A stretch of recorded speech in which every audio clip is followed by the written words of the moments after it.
Good afternoon, ladies and gentlemen. Sorry about that.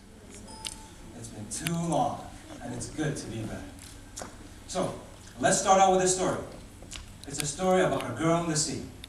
Our local media has usually portrayed Jeddah's Corniche as a beautiful vista to escape the heat of the inner city.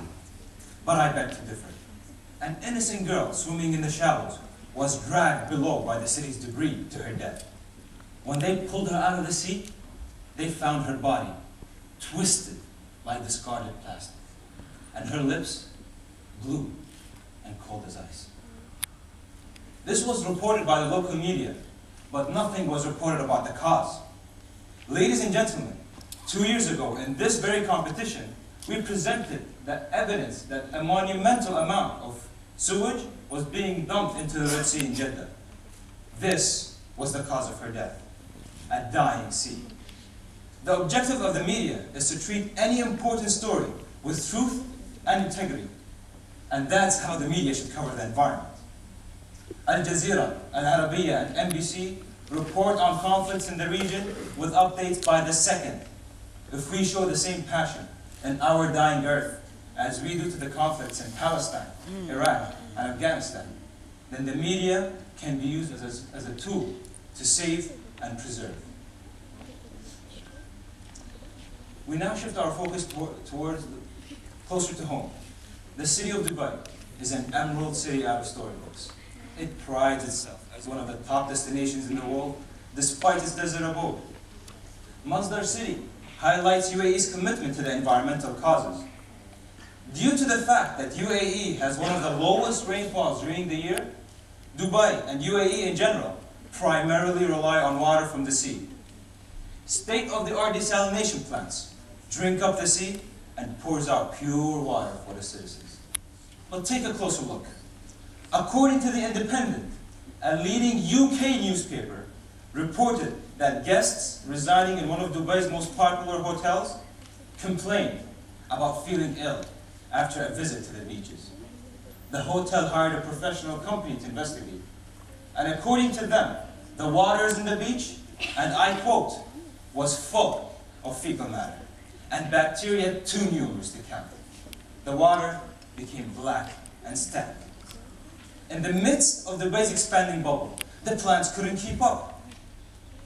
This wasn't reported by the local newspapers, and it's a shame that we have to resort to Western sources to learn about the state of our own backyard. The main problem lies within the media.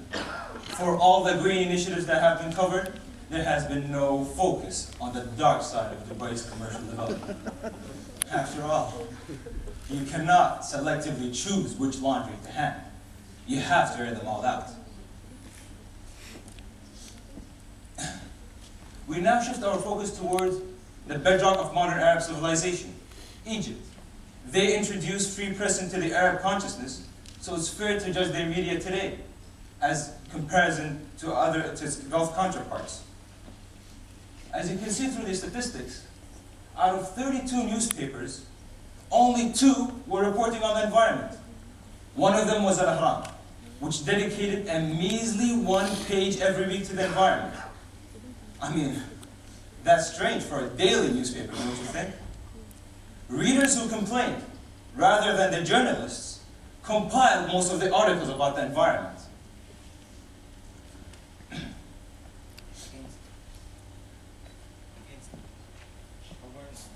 Awareness of the environment by the Egyptian media stands at 11%, barely enough to accomplish any objectives.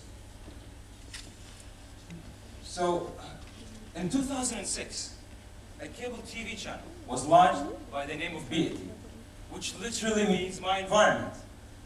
It was launched by Dr. Nafish Al-Hoop, who was the head of the environmental awareness at the Ministry of Environment in Saudi Arabia. The channel is a forum of discussion on news and issues about the environment. Unfortunately, it has barely stayed under the limelight due to lack of coverage by other media. So has anybody heard of BEAT before this competition? See? Almost nobody. So why should an effort such as this be shunned by other media networks? The media in the Gulf region is part of a commercial network that aspires to protect itself from intrusion.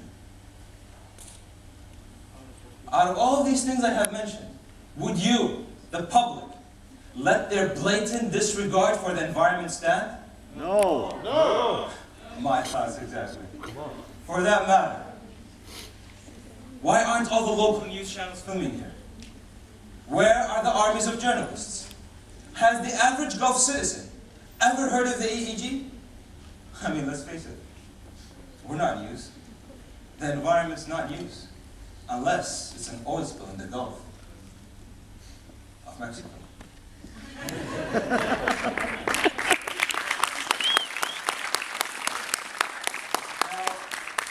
Here's a Rubik's Cube that I've been trying to figure out for the past couple of days, and it's been driving me nuts.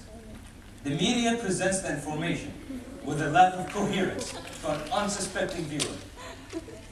Not clear, huh? That's the media. As convenient as it may sound, wouldn't you want something more meaningful? Here's the media that we need. One that is clear, concise, complete, all in the palm of your hand, making sense to all the complicated permutations in our lives. It doesn't make sense to leverage our lives for others to profit when we have this opportunity. We have realized a trend whereby the overconsumption of water and fossil fuels has led the region to reach one of the highest price and consumption rates in the world. Our solution to the problem is the easy flow of channel communication and cooperation to allow awareness to sprout out. Government support is essential and will therefore be our main focus to legitimize our cause and obtain substantial role for the media. Our scenario is to lobby the government of Dubai to confront the challenges we have mentioned. We will present numbers. These numbers. These numbers show that the reserves of water have fallen by an average of 7.8% annually, and the consumption rates has doubled annually as well. So with our marketing skills, we paint them a picture of a future in which there is a hyperinflation in the price, usage, and treatment of water. Depletion of the underground reserve will lead to the dependence of desalination, which is already at its peak. This will cause an overly stressed economy to allocate from its yearly budget in order to continue water production as fundings for other services plummet. Therefore, according to what we have presented to you, the government will create initiatives and will therefore lead the media to follow suit with broadcasting awareness. In order to maintain the media's interest, we establish a semi-governmental entity that opens the lines of communication between businesses, governments, and individuals. The media, through government intervention, will cover all channels. By this way, every group will be able to obtain what it wants without harming the other. This is according to our Riyadh Environmental Group's marketing plan. Here it is. And as you can see, my friends are handing it out. And these are the 6 points, the main 6 points. The main 6 points of our marketing plan. And please refer to the marketing plan for more information. Jihad. Please refer to our marketing plan for more information. And please do. We can use Dubai as a benchmark to implement this in other Middle Eastern countries. Now, I've been reading the newspapers for the past couple of months. War, economy, sports, Lindsay Lohan. Seriously? And almost nothing was mentioned about the environment. This will change so we can complete the story of the girl. A polluted sea killed her. If we start today with a responsible media, her death will not be in vain.